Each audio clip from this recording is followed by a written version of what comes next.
நவகாலம் நாள் 31. இன்றைய சிந்தனை சுய விடுதலை. யோவான் 7:8 இறைவார்த்தை 31 மற்றும் 32.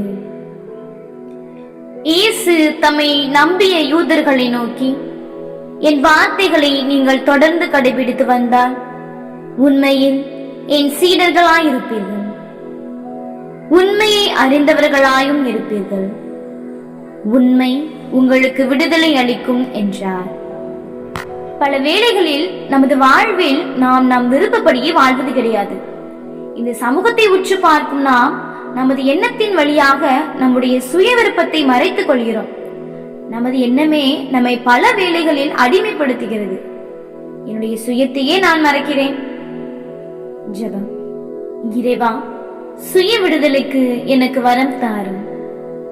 எனது சுயத்தை வெளிப்படுத்த எனது விருப்பம் நல்லவையாக அமைய வரம் தாரும். ஆமேன். நன்றி.